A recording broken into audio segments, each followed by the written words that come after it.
Howdy. So you've gotten your brain gauge, you downloaded the app, you registered, and you run it for the very first time. And what you see here says brain, welcome to the brain gauge. And you see here brain gauge ID, and underneath it, you see these little letters that say ABCD 1 2 3 4. What the brain gauge ID is, it's not a password, it's a personal ID. Whenever you don't know what something is, you can always look for these information buttons. You click on the information button and it'll tell you it's a combination of 4 letters and 4 numbers.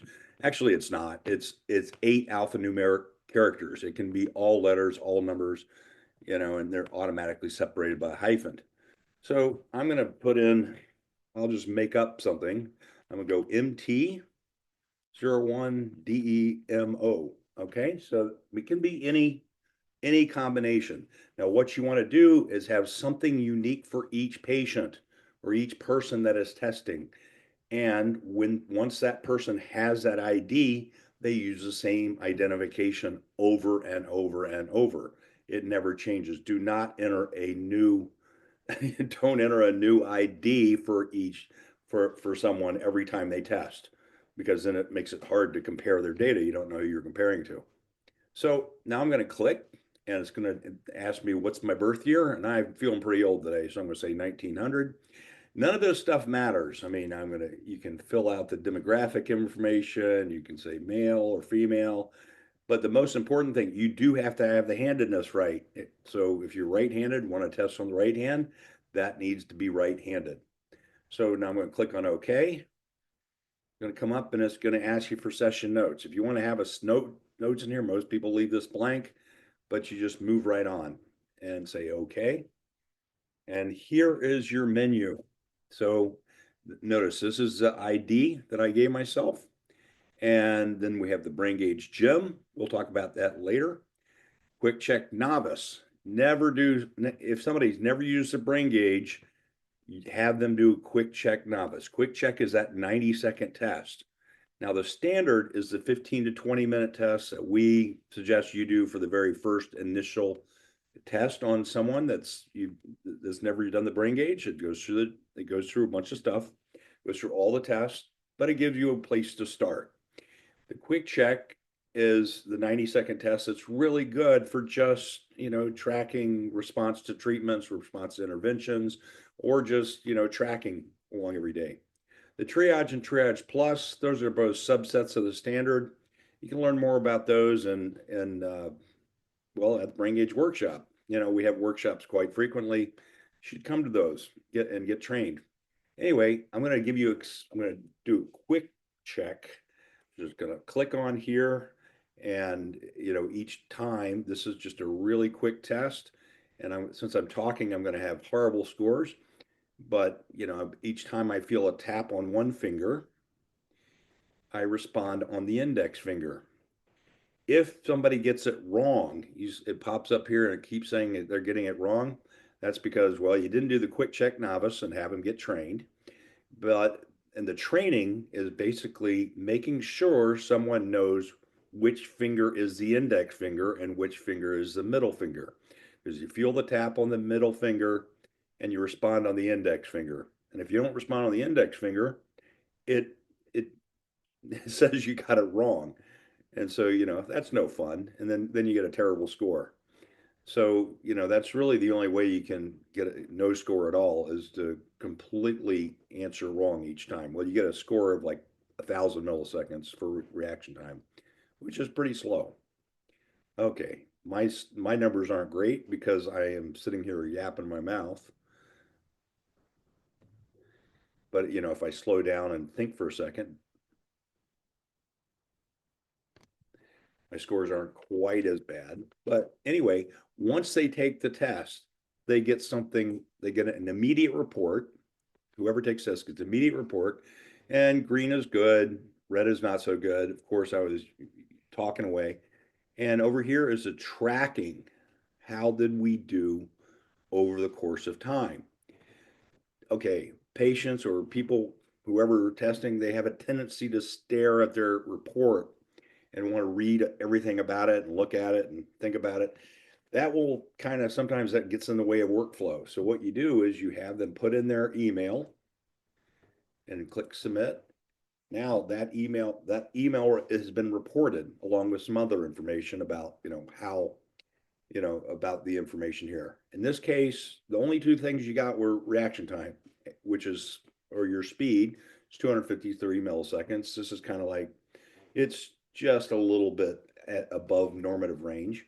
And focus metric, which is a little bit above normative range. I obviously wasn't focused because I was talking. Don't let people talk to you while they're testing. It doesn't work. This should be between 5 and 15 milliseconds for normative values, and this should be around 200. So, this is just something that you get started on, and that QuickCheck is a way to really track people very well, very effective at tracking. So I'm going to, two ways to exit. One right here. The other is this little pro icon. You click on that. There's different options. From this place, the only option is to go home or close the app. And then we're back to the home unit, home page. The home page, again, that's where you enter the patient ID. And let's say we enter the ID. I'm going to go back and hold one of my other identifications because this is one that's got a lot more data on it. And I'm going to click on here. And we're going to go back to the menu. And I'm going to just briefly tell you about the brain gauge. I'm not going to go into a lot of detail right now.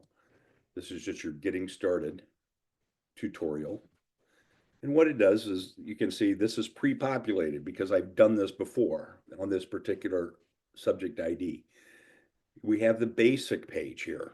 And if you don't, again, these little eyes, the little information icons are what you click on if you're not sure what to do.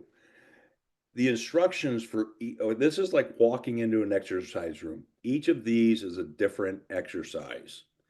All right. And each of these is a different level. Level 1 is the easiest level, and it has instructions at the beginning. So it takes a little longer to do. Level 2, 3, 4, and 5 don't have instructions, but they each get a little harder. Think of this as a weight bench. Like if you go into the weight room, this is your weight bench, and this would be, say, 10, 20, 30, 40, 50 pounds. And you can't lift 50 pounds, so you train at 40.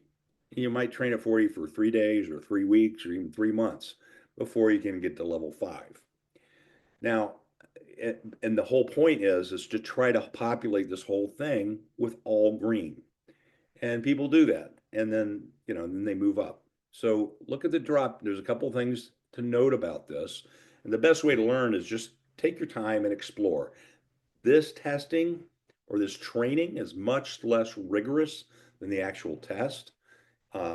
And you can read about that here. Like when you want to read more about that, you go to that, click on that icon, click here, and that's going to pull out the information page on Brain Gauge exercise platform. And it tells you a lot of things. Like when you do the full battery, you're going to get scores for speed, accuracy, TOJ, timing perception, focus, fatigue. These are the exercises you want to do to improve those scores. And that's just written right out there. So if you want to get faster at speed, don't just do speed. Do the speed, the multitasking, and plasticity. Those will help you get better. So let's go back to the training. Again, each of these is easy. I mean, much easier than the test. I'll click on this and again, show you what happens when you fail. Like if you don't answer fast enough, I'm just going to sit here, tap, and I didn't even respond, so I got an X. Now, if I do respond fast enough, I'll get a check, and so on. So that's the way it works.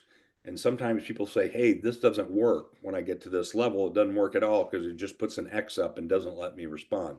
That's because, like I said, I took my hand off. That's because if you don't respond fast enough, you get an X. All right. Now, there's only 2 exercises on here that are speed dependent. This is speed and multitasking. So those are the only 2 where you have a time limit to answer. None of the others have a time limit. You can take your time responding.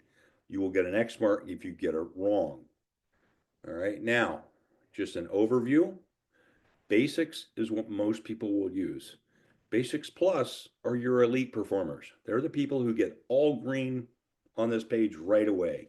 They test off the charts. They go to Basics Plus, and you click on Basics Plus, you get another menu. Okay, and then this is a little harder. Instead of 5 trials, there are 8 trials. Instead of, and so basically to get a gray, to get this green, you need to be at 80% or above. So if you fail, there's a lot less room for failure. Now, on the other end of the spectrum, which is what a lot of people use, is therapeutic. And when you use therapeutic, these things, okay, so this is much easier. And level 5 of therapeutic is equal to level 1 on basics. So anyway, so like level 2 of speed, you have 4 seconds to respond. So I click that and I go 1, 2, 3. I can click really slow. So I had wait for the tap. The tap comes now, 1, 2. Oh, do I respond? Oh, okay. So 3 seconds. You got a lot of time. And believe it or not, some people start out at this slow a level and they just, because they're like, okay, now and the only way to get it wrong is to not respond within 4 seconds. I won't even respond. You have to wait 4 seconds for it not to respond or to hit the wrong button. And what you got to work on with some people, especially who've had strokes and are older, is to work on responding with the correct button. That is part of the exercise. That is part of the brain training. All right, so what we're going to do, well, we go back to basics, and you'll notice it's still populated the way it was. They stay populated. That's the scorecard. And also to notice this timer here. You get a new session, each time you log in, and that's how much have you tested. And you want to test about 20 minutes a day. This is just the testing time. All right, now what do? You ready to go home? You go home, and we're back to the beginning. Now, let's look at the data. One way to look at the data is you click here. An option here is analyze results. Over here, we've got MTO1 demo. That's the test I just did. And over here is the last time I've tested here. I've tested here quite a few times. And each little hash mark tells me when, each hash mark tells you when somebody actually did a brain training session. And this is just bouncing all over the place because I was talking or giving a demo each time I did that actual demo. So anyway, you learn. There's lots more to learn about the brain gauge, but this is just to get you up and started. And I look forward to seeing you at the brain gauge workshop.